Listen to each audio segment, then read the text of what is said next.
most of us are battling information overload, and we feel like, oh my gosh, I have to have a YouTube channel, and I got to be on Instagram, and I got to have a podcast and a blog. When what you said is absolutely spot on. We don't need to be everywhere. We just need to pick the few channels that we're going to invest in and then be consistent with it. Like, I love video content, but if I tell a client who is terrified to be on camera that they have to do it, they're going to suck at it. They're going to hate it. They might do it for a little bit, but they're not going to be great at it, and they're going to stop doing it. So we've got to there's so many different channels and tactics to choose from. You got to pick, hey, what's going to work for your budget? What resonates with you? What's going to get you in front of your ideal clients? And pick those and then go all in.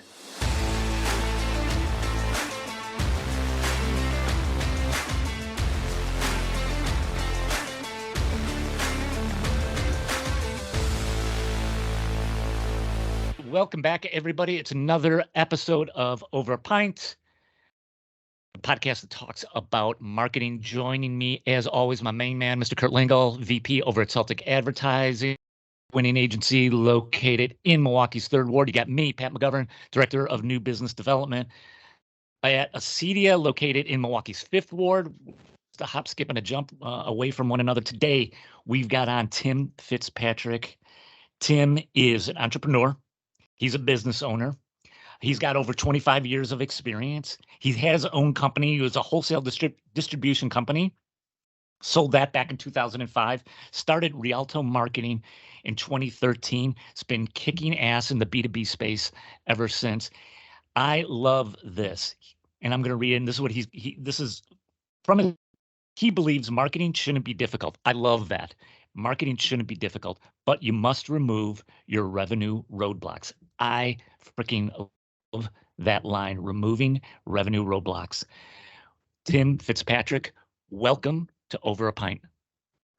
Thanks for having me, guys. I'm excited to be here. And yeah, gosh, we could chat for days, I know. So we're pumped to have you on, Tim. This is awesome. We're going to be talking about a lot of things. We're going to be covering the role of the fractional CMO. This is just a topic I'm just fascinated with, and I think that's going to be an even bigger part of marketing teams going forward. We're going to be talking about how Tim develops target markets and how he develops messaging in order to break through and connect with your target market. We got a lot to cover today, but first, we got a little tradition on the show here. It's called Over a Pint for a reason.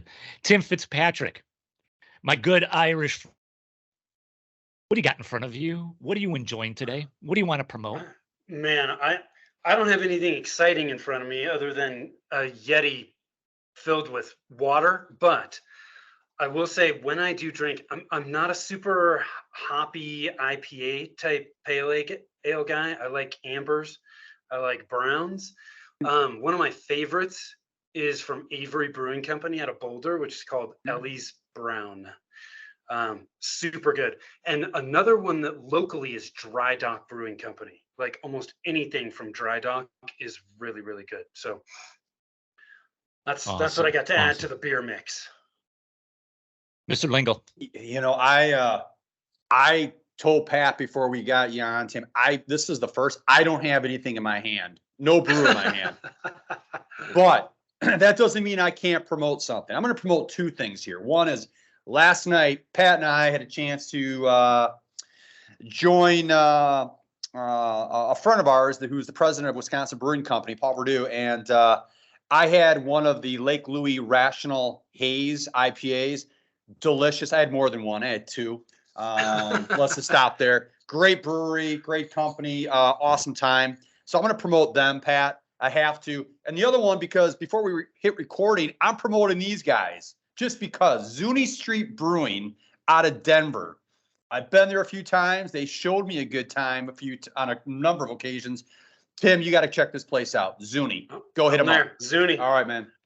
That's it. That's all I got, Pat. That's it. That's a lot. That's good. I'm going to stick with the Wisconsin brewing theme because, like you said, we were out there yesterday. Paul showed us an awesome time. Great game. Great conversation, great beer. I'm enjoying a Yankee USA IPA. Good one. I'm having that. I've got a little coffee here on the side. Okay, enough with the drinking. Okay, Fitzpatrick, enough with the drinking, will you? Jesus, we got a show to do. All right. Tim, I gave a little bit of bio about you, but give us the elevator speech of how you got into marketing, would you? Oh man, I'll try and make it quick because I know we got a lot we want to chat about. But started in wholesale distribution. I worked with my dad for over 10 years. Super awesome experience. I was able to see a side of my dad that I never saw as a kid growing up. Absolutely amazing experience. I learned a ton doing it. I was the first full-time employee. We grew at an average of 60% a year. We sold it in 2005. After that, I stayed on for a while, and then I got laid off in 2009, actually. So we all know what happened in 2008. Yep. We got bought by a public company. They were freaking out, started managing, based on the quarterly financials, cut 30% of the branch locations we had. So I got laid off. After that, I got into residential real estate, hated it. Did it for like 2.5 years. I was getting the Sunday evening effect every day, like waking up going, oh my God, Yep. I have to do this. So I was like, this is stupid. I need to shift gears. That's when I got in marketing. I will tell you that has been a winding path as well. Marketing is so broad at this point. Yeah. It took me a while to really find what I love doing, what I'm really good at. But I feel like I found that at this point. And, so I've been in marketing for 10 years at this point. So that's how I got there in a nutshell. Cool. We got a lot to cover, but working with your dad 10 years, Tim, pretty cool. How was that experience? Because Yeah. I'm just thinking back to my father. There's no way I could have worked with him for years. Yeah. My dad is super cool and he is very laid back.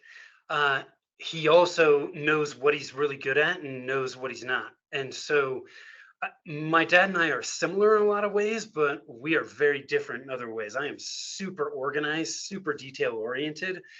My dad, not quite as much. And so, I think it worked out really well because my dad was very trusting of me. Like he knew that I was capable and that I would figure things out. And he gave me enough rope to hang myself, right? I never really hung myself, but he wasn't on me all the time. Like, hey, what are you doing? What are you doing now? No, he gave me that autonomy and that freedom to learn while doing, but he was always there as a mentor. And that's why I think it worked so well. Because man, I don't do well with people looking over my shoulder, micromanaging me. My dad never did that. And he was full-time in his rep company, and I managed the distribution company on a day-to-day basis. So he was there from a strategic standpoint, but day-to-day, he gave me the room to do what I needed to do. That's cool. So it worked out really, really well. Cool. Thanks that's very interesting. Thanks for going down that path, Tim. Okay. Yeah. Let's talk about fractional CMOs. Again, I mentioned this just a few minutes ago. This is a topic I'm really, really interested in. Tim, set the stage though for us, for people who are listening and like, yeah, I kind of heard the fractional CMO thing. What exactly is that? Give us your definition of that role, would you please? Yeah. What So that is. I'll just say in general, fractional executives, they're high level leadership people that you are hiring on a part-time basis. I mean, that's really what it is. It is an outsourced part-time fractional chief marketing officer or CMO. We're seeing it across the board. I mean, you see fractional CFOs, chief operating officers, CEOs, all over the place. Fractional sales executives, and it makes a ton of sense because it's really hard to bridge that gap when your company is growing, but you don't need a full-time executive. It's prior to this happening, it was really hard to bridge that gap.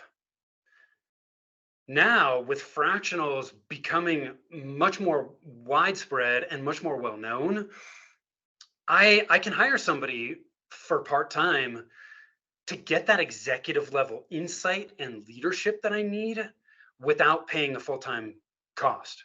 Because look, depending on the type of fractional, I mean, I can speak to the CMO side of it. Yeah. A full-time CMO, a real CMO, okay, not somebody that says they're being filled into a CMO position, but they're being paid for like a middle level manager position. A Right. real CMO, minimum 2 to 250 a year. Most of them are making way more than that. Okay. Especially if they're working for like a mid-market company, they're making a hell of a lot more than that. So minimum 2 to 250 base salary plus benefits. If you only need somebody part-time, it makes no sense to hire somebody full-time at that price. Because you know what happens? If you make that jump too early, what ends up happening is you pay a big salary, you don't have enough strategic level leadership, planning work for them, and the owners end up asking them, hey, can you do this, this, and that? And they're paying them for low dollar work. It's stupid. Right. It makes no sense. Yeah. So you're paying somebody high dollar, you're asking them to do, $20 an hour work, $50 an hour work. It doesn't make sense. So a fractional CMO bridges that gap. Got it. Tim, is this just real quickly? It's I'm hearing where you're coming from. Is it just has it been like just a change in thinking from a lot of companies? Because when you're talking about the fractional CMO, the concept makes sense, or the fractional executive, right away I think about at our agency, it's like, well, freelancing. But a lot of times that happens at you start thinking about, well, where are you freelancing? Well, you might be freelancing at maybe a lower level to get a lot of the busy work done, because it doesn't make sense to hire a new art director, copywriter, account person. Makes perfect sense. And what you're saying is like, think of it from the top down. Is it being embraced, or is it taking some education for people to get it? What are you finding? Because I get it. It makes sense. I think it depends on who you're talking to. Okay. I think it's becoming a lot more well-known at this point. I don't know how long fractional people have been around, but it's Right. a while now. So a lot more small business owners are becoming aware of the concept. So I don't think it takes nearly as much education, but sometimes, you still need to kind of delineate, like, what does a CMO actually do, right? Because I think a lot of business owners are confused about that, right? They're comfortable with the fractional side of it, but they don't really understand what a CMO does. And to me, a CMO has 6 major roles, right? They handle strategic planning, right? What's the strategy and what's the actual plan going to be to execute on that? They handle brand management. What are we going to do to build the brand and get it to where we want it to be? They oversee marketing campaigns. Okay. That doesn't mean that they're doing the marketing campaigns. Marketing is far too broad. If you are hiring a CMO and expecting them to actually implement the campaigns, I think that's a huge mistake. They're overseeing the campaigns. They're guiding the campaigns, keeping everybody on the same page, working towards the same goal. They're analyzing data, right? There's a ton of metrics with marketing.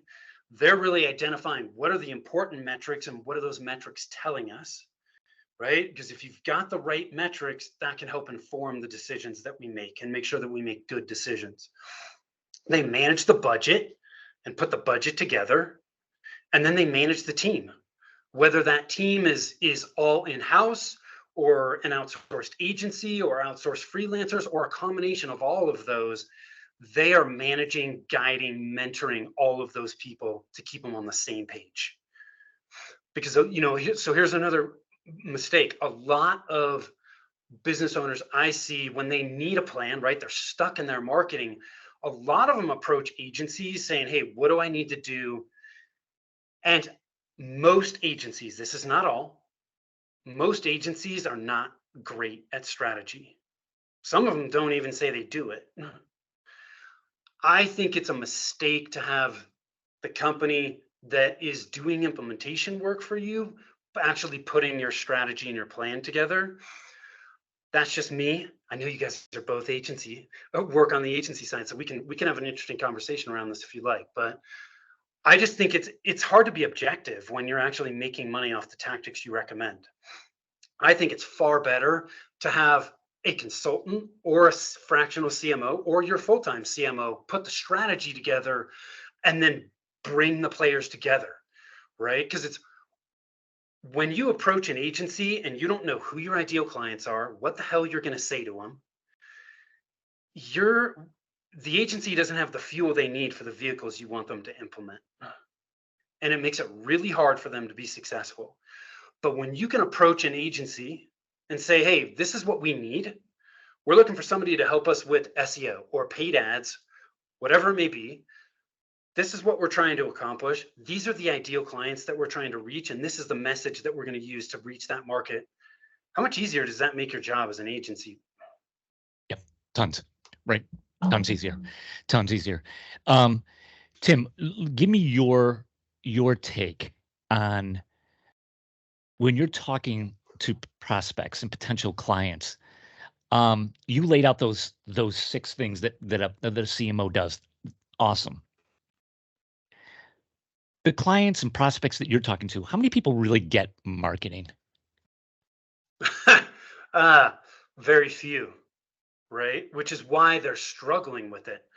Yeah. Because most of my ideal clients, the business owner is the one that's trying to oversee and manage their marketing efforts, but it's one of 4, 5, 6 plates that they're spinning. And, it's kind of like if you're trying to manage your own financial planning. I mean, if that's not your thing and you're not good at it and you're not spending a consistent amount of time to educate yourself and level up your skills, it's really hard to do that effectively. Mm-hmm. And that's why, I think a lot of business owners feel like I'm not at a place where it makes sense for me to do this. But if you're investing any kind of money in marketing, you need to have somebody that knows what the hell they're doing overseeing it. Otherwise, it's like throwing down your money at the roulette table every month. Right. Yeah. Right. So yeah. And I feel just from my experience, Kurt, you want to chime in on this, and Yeah. Tim, I'd love to get your perspective on this as well. Is I still feel too many business owners that we're dealing with, and we're talking a lot about the B2B space, still look at marketing as just it's not a revenue generator, right? It is, it's a cost center, right? Yes. And I think fundamentally, if that doesn't shift, then you're never going to get behind or out from behind the 8 ball. Can I just add? Jump in. First of all, Please. I like how you the whole financial investment. Great analogy, because I think you're spot on. It's like, that's a great comparison. I think Tim and Pat, I think you're right. I think a lot of business owners, they have no business doing it. So when they have no business doing it, they look at some that I've dealt with, and I will admit, I won't say who. They look at it as a pain in the ass. And if they look at it as a pain in the ass, they're not committed. So if they are involved and they are the ones who are trying to steer the ship, it's going to be half-assed. It's going to be bad. Yeah. Or they're not going to put the commitment behind whomever they're hiring, the trust of the agency. Yeah. So, I think Tim, you're absolutely spot on. I think it's a difficult line to walk when you're a business owner to oversee marketing the correct way, because it's such a wide field. It's so subjective, and many don't get it. And we're all still learning, and this is our world. It's changing every single day. Yeah. We learn all the time. Oh my goodness. It's a mindset shift, right? Like you said, Pat, if you see marketing as a cost center, when things aren't good, what do we do? What's our natural inclination on a cost? Is we cut it. Cut it. And marketing is not a switch we can turn on and off. Yeah. It's a flywheel, right? We got to feed it consistently. We start to build momentum. And as long as we continue to feed it, it's just going to keep going. But you have to, as humans, we're wired for short-term thinking, right? With short-term gratification. Marketing, if you go into marketing with short-term on the brain, it is never going to work. That's where people are jumping from one tactic to the next. I tried this, I tried that, none of it worked. It's because you didn't give it enough time. It's probably because you didn't have a proper strategy behind it, right? Which I think of strategy like fuel, right? It's not the tactics. Any of the tactics can work. you got to have the right fuel for the vehicle that you choose to use. If you don't have fuel, you're pushing a vehicle down the road. That's, that ain't going to work. Right. So you got to think long term, and you got to do it consistently over and over and over. Tim, I know we talked about. I want to stay on this for 1 second with Tim, because one of the things you've talked about, and I've read or heard you say, it's like, and I'm not going to quote because it won't come out right, but you don't need to be everywhere with your marketing to be successful. So you were saying something along those lines. You said you don't need to do that, but what you need to do is pick a few and commit to it. And I was kind of reading between the lines, and it was almost like the way I interpreted it is that you weren't necessarily saying to us, you better pick the right few. And there was something you said about it. What you were basically saying is, I thought was like, it was smart. You don't need to do all of these, but pick a couple. And if whatever couple you pick, at a bare minimum, be ones that you're comfortable with.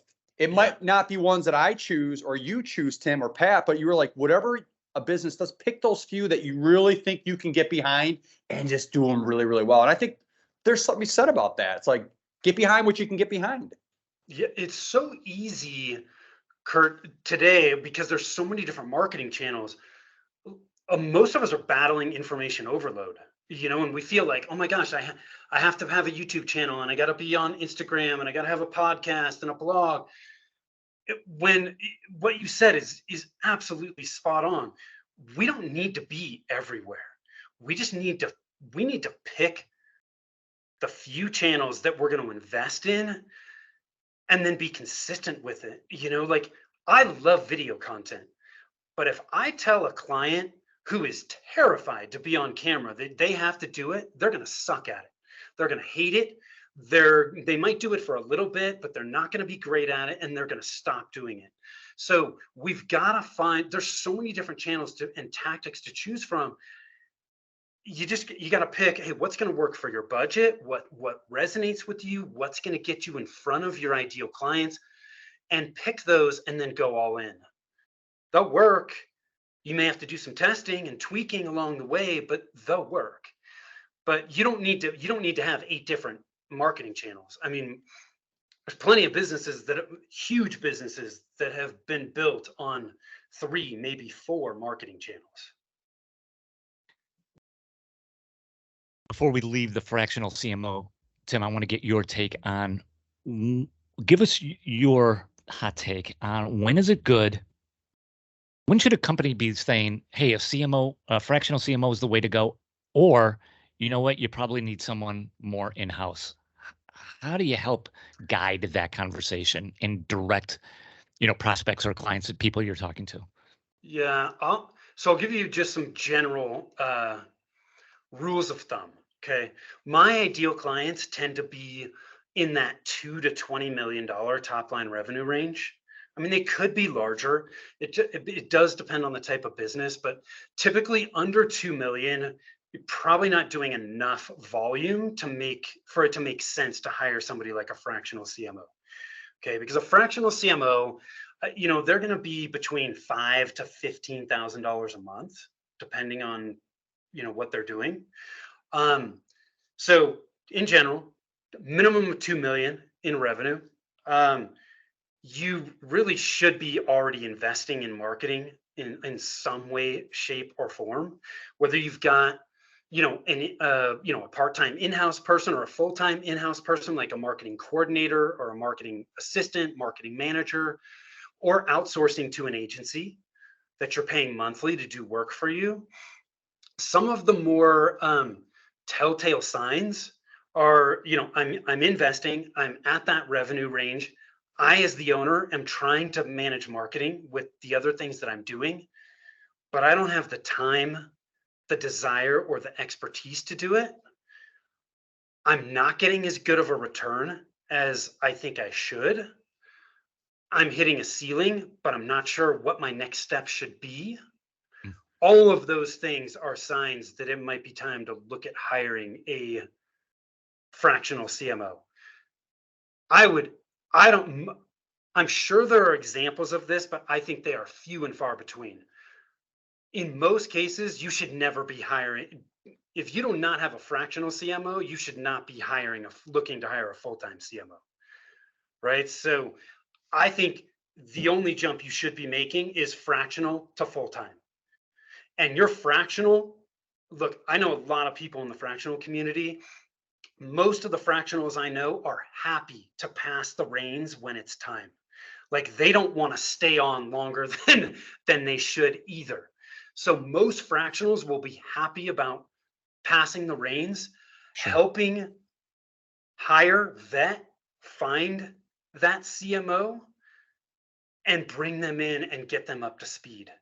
So, because look, as an owner, it is going to be really difficult for you to hire a full-time CMO when you don't already have a fractional. So, I mean, unless your business like went from 0 to over $20 million a year like that, I don't see you skipping the fractional, if that makes sense. Cool. Good stuff. Let's pivot a little bit, Tim, and I want to get your take on when you begin engaging with a client and even start working with clients. Again, we're talking listeners, we're talking primarily in the B2B space, but Yeah. Tim, once you start working with them, what do you see are some of the more common issues that most companies are facing when you begin working Yeah. with them? So, as a fractional CMO, I'm always focused on the fundamentals of marketing, which don't change, right? The fundamentals in any discipline don't change. If I'm standing up to hit a fastball, it's the fundamentals of that are the same today as they were 50 years ago.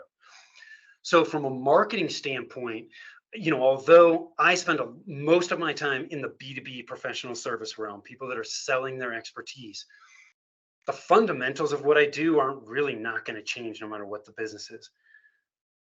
Most of the issues I see are I'm investing in marketing and it's not working as well as I would like. The underlying issue there goes back to strategy and tactics. Too many people jump into tactics before they really have a plan and a strategy behind it. Most business owners don't have a really firm understanding of who their ideal clients are, right? What target market they're going to focus on and who their ideal clients are within that. And a lot of marketing messages out there suck. Let's put it plainly. Yep. In most B2B professional service industries, I could pull up 5 websites, whether it's a managed service provider, an IT consultant, an accountant, an attorney, an engineer. I could pull up 5 competitors and 4, if not 5 out of 5 say pretty much the same message. And when that happens, what do people default to? They see no differentiation, right? And when we don't see a difference or additional value, we go back to price. Mm-hmm. And so inevitably people are competing on price. They're having a hard time generating leads. They're having a hard time generating leads because, again, it's the root cause is the strategy, targeting and messaging. So let's get into that, Tim, targeting and messaging. How do you go about finding the right target for an organization? What are the steps that Tim Fitzpatrick goes through with Rialto Marketing? Yeah, so there's the theoretical side of it, and then there's the super tactical side of it. So the theoretical side of it is you need to ask yourself a few questions, right? Are there enough people in a given market that fit my criteria for me to actually do business? Okay. A simple threshold there is like, is there an event or an association around that market? If there is, it's big enough. Okay. It's big enough for most of us, right? It may not be big enough if you want to, have a, billion-dollar company, but for most of us, it's big enough. Will my ideal clients really benefit from the product or service that I intend to offer, right? Do they see this as being a problem and them having the need? Okay. The next question we need to ask is, can they afford it? If the market's big enough and they have the problem, but they can't freaking afford it, well, then hey, you're going to be banging your head against a wall, right? Next question is, can I reach them, right? Are they easily accessible? If they are not easily accessible and easy to get in front of, again, you're going to be banging your head against a wall with marketing. So they got to check these boxes. And then the last one that I look for is the market growing, or is it at least stable? You do not want to go into a shrinking market, right? Like, I don't know. One of the first ones that comes to mind for me right now, and I don't know why, is like the newspaper industry. Sure. If you were serving the newspaper industry, like, oh my God, shrinking, right? And in my mind, they still don't freaking get it. Like, how many times do you go to their website and they're still trying to charge you to access the content on their website? Like, dude, guys, get with the freaking program.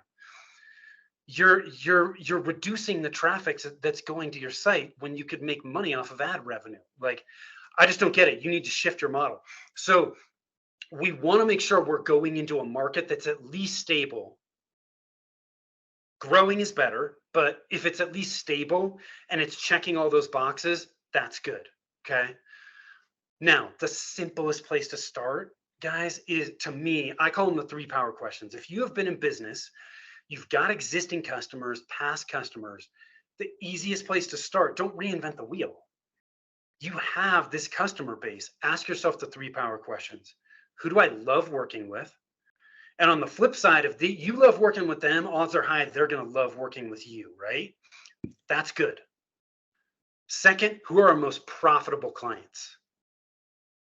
Totally okay to make money, right? If we're going to serve people at a high level, we have to be profitable. And then the third one is, who are we getting great results for? If we can work with people that check all of those boxes, how much better is our business going to be? What ends up happening, I actually had a conversation with somebody that I'm going to interview on my podcast, who's in the MSP space. This guy had been in business 19 years. A year ago, they started working with somebody and they started looking at their existing customer base, and they were like, oh my God, half of our customers are in the healthcare field. And they started looking at them and they're like, well, we love working with them, right? They're profitable. We're doing good work for them. Why are we not going all in on this market? And they did. And he's like, man, my business has grown. I've been in business 19 years and my business shot through the roof. As soon as I started to do that, they didn't reinvent the wheel. They just looked at their existing customer base. And when you ask yourself the 3 power questions, that's what happens. You get this subgroup, and then you can look at that subgroup and go, what are the demographics around these people? What are the psychographics, right? What's going on in their head? What are the common problems they have? Their thoughts, the goals they have. And what ends up happening is you find commonalities. In this case, he found this commonality of, oh my God, half of these people are healthcare companies.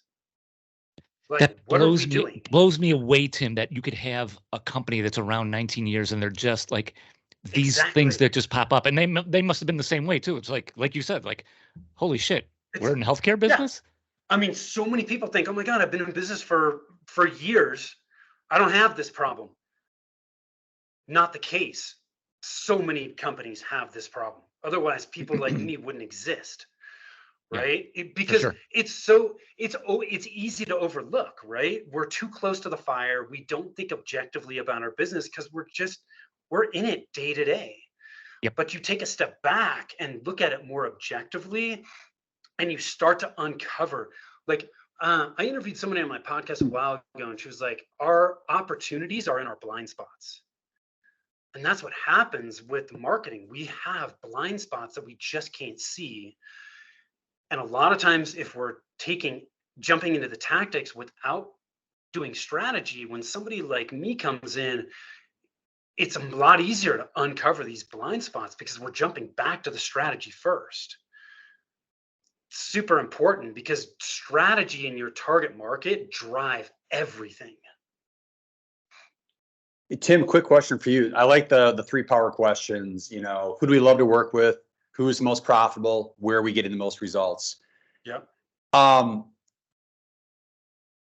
In your experience, in your perspective, so basically it's like, am I hearing from you like, you know what? The only client you should have is one that checks all 3, or Or can you learn by, let's say, hypothetically, it's like, I've got a client that's extremely profitable. I've gotten a client that we are just kicking ass with. We're getting great results. Do I love it? I don't know. Is that how do you rationalize that? Is that kind of like, you know what, at the end of the day, it's like 2 out of 3 ain't bad. It's like baseball. If you're hitting 300, you're a rock star. Or is it one where it's like, hey, listen, if you're hitting number 2 and number 3, that tells you something. Right. Find another one like that you can fulfill number 1. I'm just kind of, because I hear what you're saying, and it's like clients are all over. We love all of our clients too, but I'm just kind of curious how you rationalize. Is it all in, or is it like, well, it's a little gray? It's, to me, that's only a question that the individual business owner can answer. Okay. I think you want all 3. Sure. But because look, if you're not getting great results, you're not going to retain them. They're not going to speak highly of you. You're not going to get referrals. If they're not profitable, well, you're not going to stay in business. And if you don't love working with them, look, the reality is, as a business owner, your business is going to get to a point where you're not working with the clients directly. But if your team doesn't love working with them, dude, it's going to throw everything off. Your people aren't going to be happy. You're not going to retain your people. They're not going to serve people as well because they're going to hate their job. So to me, you need all 3, but hey, it's your business and you make your own business rules. So. Cool. So, Tim, we talked about target market. The next step then is, if once you've got that established and you've answered the questions, you're moving on to creating impactful messaging. Earlier, you talked about pick us, and Kurt and I see this all the time. No matter what sector you're in, you look at 3 to 5 websites, everybody starts to sound the same. Everybody kind of looks the same. It's really hard to distinguish and break out, right?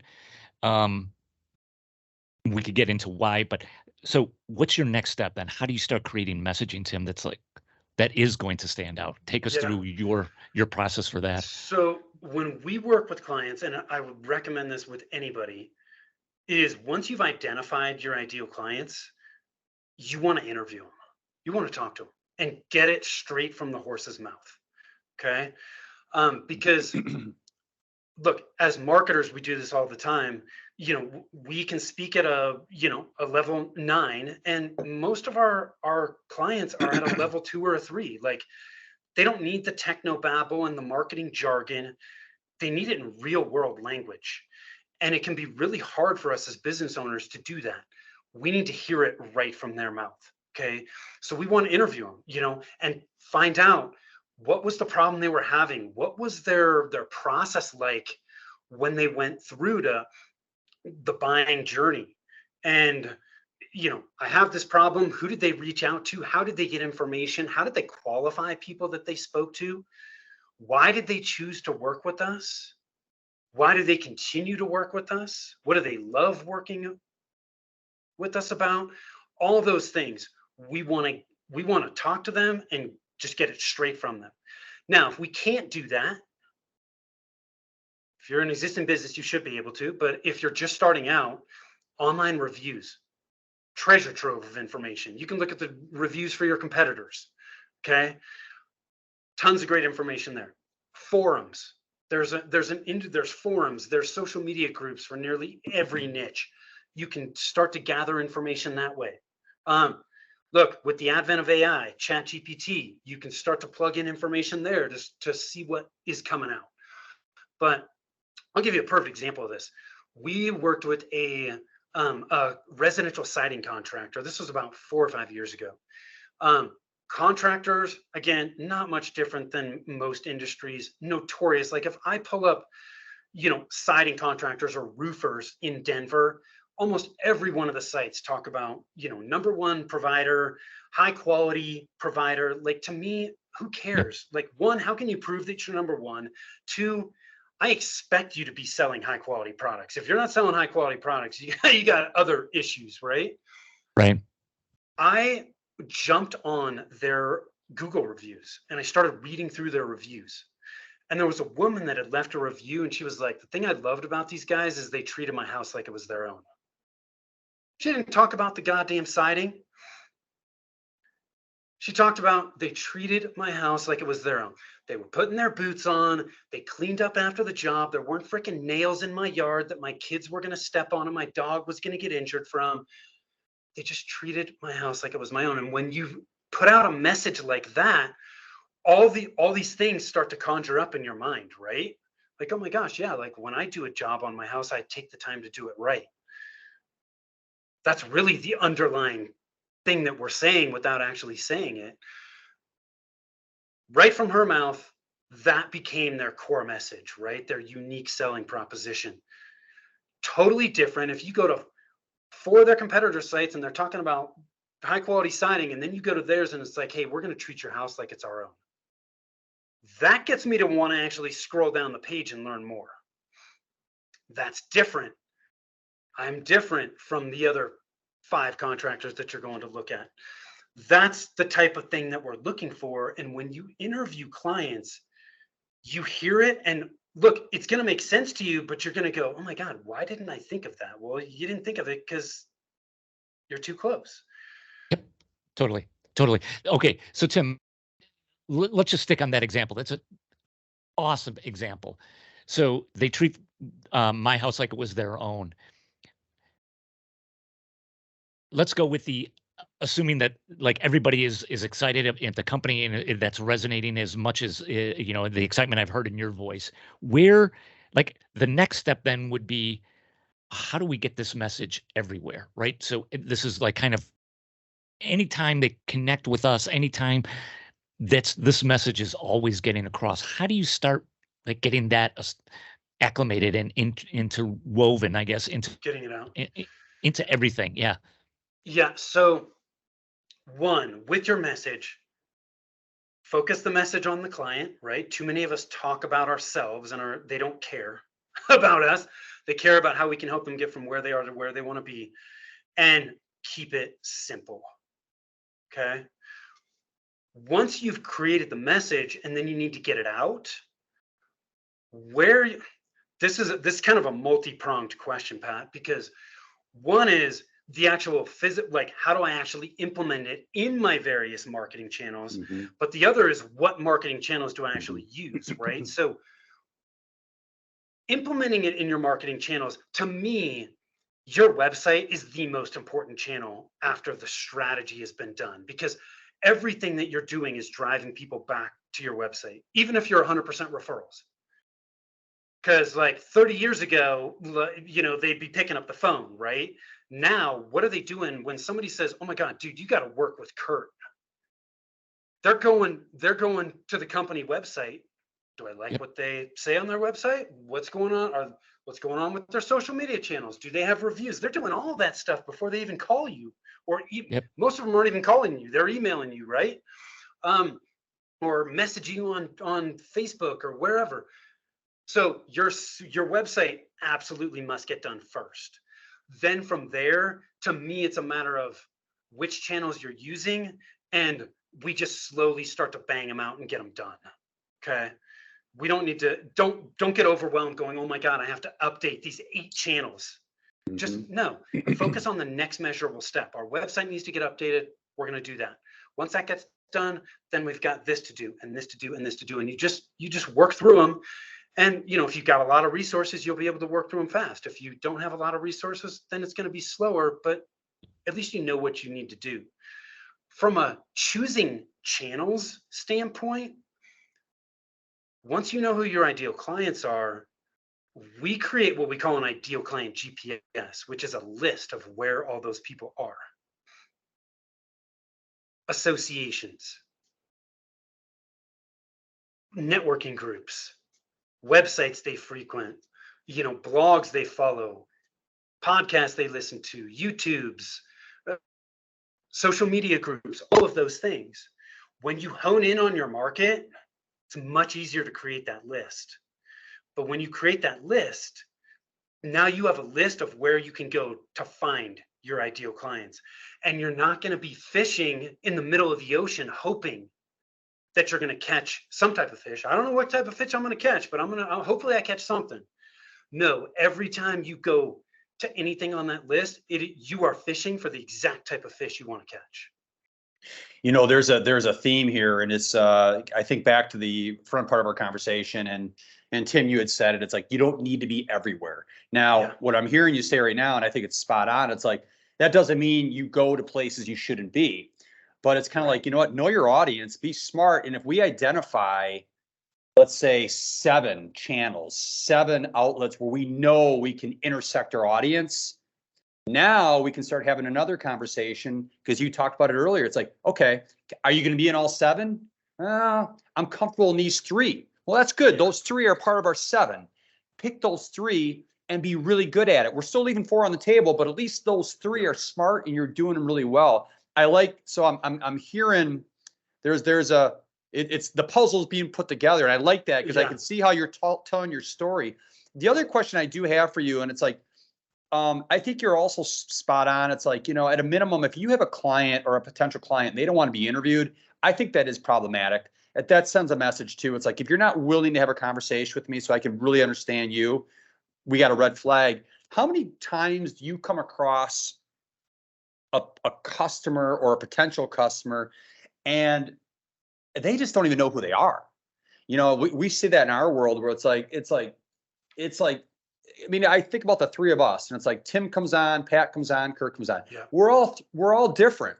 You're dressed a certain way, you talk a certain way, and that works for Tim, and it should work for Tim. It's got to be authentic. Do you find it's the same way? It's like, same thing with brands. Like, they don't know who the hell they are. They got to know their lane and figure it out, and I can help them do that. What's your experience with that?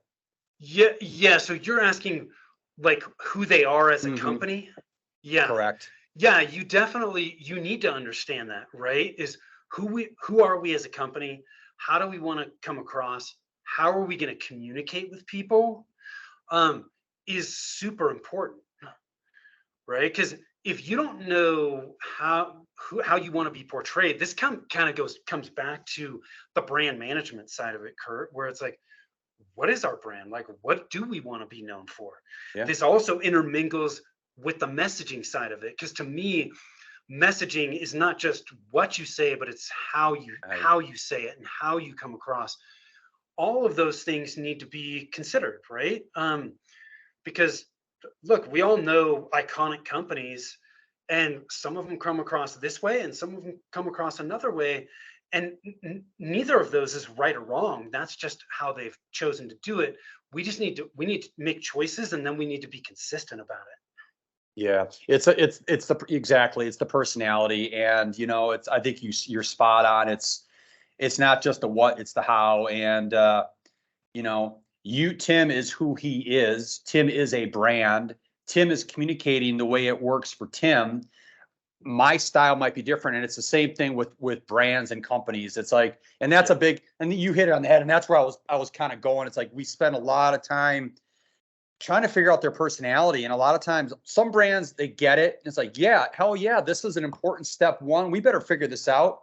Yeah. Others, they want to get right to the meal. Like I think you said earlier, let's get right to the tactics. And you're like, well, wait a minute. We got to figure, who the hell are you? Yeah. So it's an important first step. So no, and that's tough.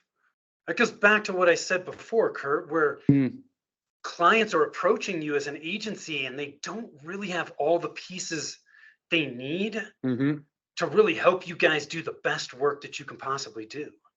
And that puts you in a tough position, right? Because what do you do? Do you do the work? Do you send them somewhere else? Do you try and start doing that as an agency? I don't have the answers to that question, but I know that a lot of agencies use strategy more as a way to get people in to sell their services than as something that they're really excel at. Look, strategy's tough, man. It's not necessarily an easy thing. It takes a long time to get good at it. And there are plenty of people out there that are great at it, but there's a lot that aren't. So, you know, you just need to go into it with eyes wide open and make sure that you're getting what you need. But if you're approaching your agency and you don't have some of those fundamentals in place, again, the analogy I always use is they've got vehicles that they want to put you in, but you got no fuel. There's no gas.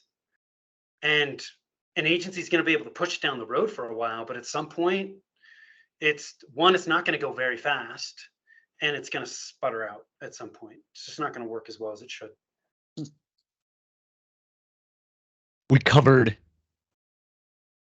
the importance of strategy. We covered target markets and how you define that, your process, Tim. We talked about getting the right messaging, the steps you go through on that front, then taking that messaging, figuring out the channels that you're going to be distributing that message to, how you're going to use that, the tone of it, so forth. What else, Tim, goes in your process to wrap that up for us? What else when you're working with okay, this is the progression, this is the end of it. Yeah. What else are we missing? Yeah. So the last piece of this is we know the target market, we've got a good message, then it's creating the plan and actually making choices about what vehicles we're going to use. And I know we've been going on for a long time. So here's what I'll tell you, my viewpoint from a planning standpoint. One, keep it simple. Okay. We do planning in 90-day sprints. Okay. We will keep an eye on the longer term objectives, but I do not put together a 1-year marketing plan. I have never come across somebody that put together a year-long marketing plan that is the same even after 3 to 6 months as it is at the end of the year. So to me, it's a waste of time, and it makes things complex. There's too many moving pieces, and complexity gets in the way of people actually implementing and executing effectively. So I do 90-day sprints, looking at where the priorities are, keep it simple. And what you really want to do is you want to have an idea of like, what's our goal for the next 90 days? What's the budget and the resources that we have to make this happen? You need to understand where you're starting from, right? So when we work with a client, we do a baseline scorecard, right? My GPS can't tell me how to get to the airport until I tell it where I'm starting from. A baseline scorecard tells you where you're at. Then we can outline what the priorities are going to be for the next 90 days. And again, it's not that I'm saying we're not going to have an idea of what happens after the first 90 days. We do. We haven't, hey, after the first 90 days, these are some of the other things we need to consider. But we're not really going to focus on those things for the next 90 days because it's going to distract us. And then we look at the metrics. What metrics are we going to track that are going to help us determine whether we are gaining traction and headed in the right direction? Tim, talk to me about the scorecard. You mentioned that and having that baseline. What are some of the elements that you like to put into a typical scorecard? Yeah, gosh, there's a lot that goes in there, but we're definitely looking at the strategic elements. Do you understand who your ideal clients are? Do you have a good message? Are your services and your offers a match to that market? Then we look at some of the more tactical things. What's going on with your website, your SEO, your content, your social media. We also look at offline. Okay. I think, again, as a CMO, we got to look at a holistic picture. Offline is still driving a ton of activity, especially referrals. Depending on the client, they may be doing speaking, conferences and events. So we look at that as well, so that we can. I also look at their sales process, if they have one. I am not a sales expert, but when you look at lead gen, after lead gen comes lead conversion, which has everything to do with your sales process. So we're looking at your sales process. Do you have what are you doing to retain clients? What are you doing to generate referrals? And then we're also looking at, from a management perspective, what metrics are you tracking? Are you optimizing? Do you have a plan? Are you optimizing it on an ongoing basis? We look at a competitive review. What are your competitors doing well? What are they not doing well? Where are the opportunities there? So that scorecard really unlocks the hidden growth and profit opportunities, right? It uncovers the blind spots that we might have. so that we can look at what makes the most sense based on where you are, where you want to get to, and what kind of budget and resources you have. So I hope that helps. We could honestly talk about a scorecard for its own episode if we really I'm wanted sure. to. I'm sure. No, that helps. That's great. Tim, I know we're butting up against the hour, but I do want to ask you this because I'm just fascinated with this. Is how do you give us a day in your life? Like, how are you looking at? I mean, you're trying to run a business. I'm sure you have clients that you're serving. You're going through this whole process in real time. Yeah. You also have the new business dev that you're continually doing. Oh yeah, by the way, there's a little thing called your family that you want to probably spend a little time with. So break it down, Tim. How do you focus your day-to-day activities to make it both effective and manageable, where it's like, yeah, this is fun getting up in the morning and doing this. It's not a grind. It's I will tell you, it's an ongoing challenge. I'm not perfect at this, and it's constantly evolving.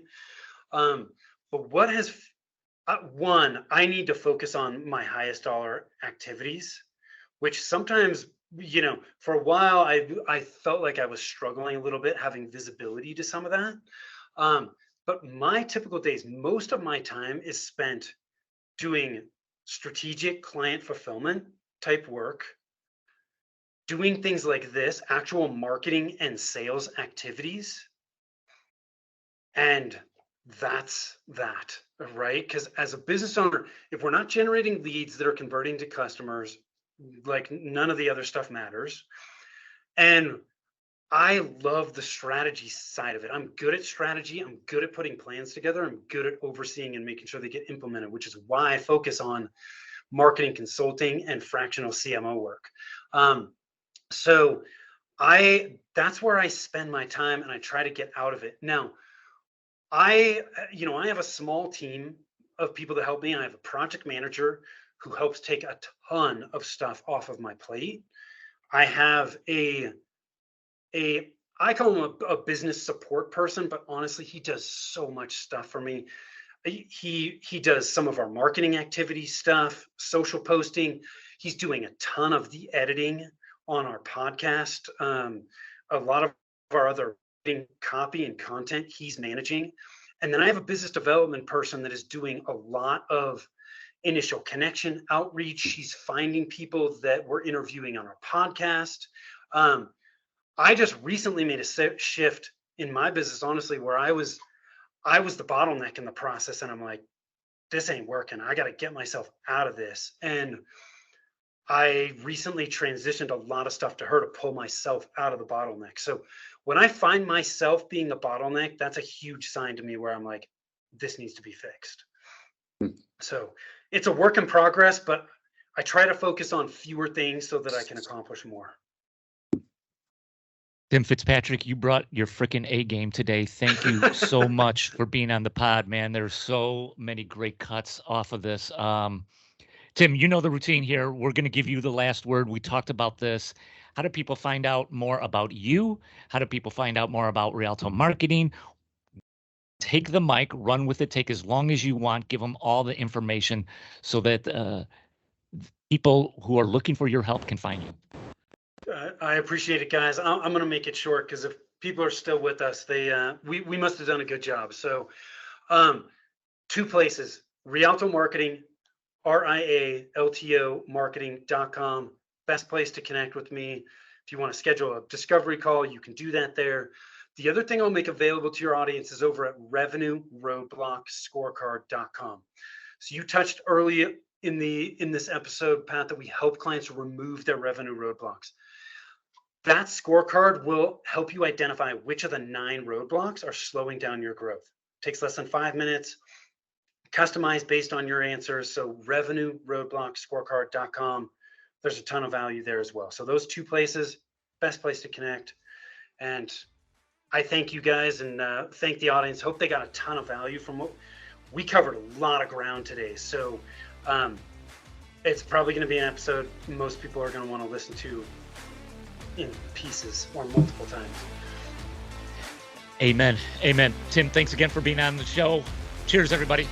Thanks, Tim. Thank you.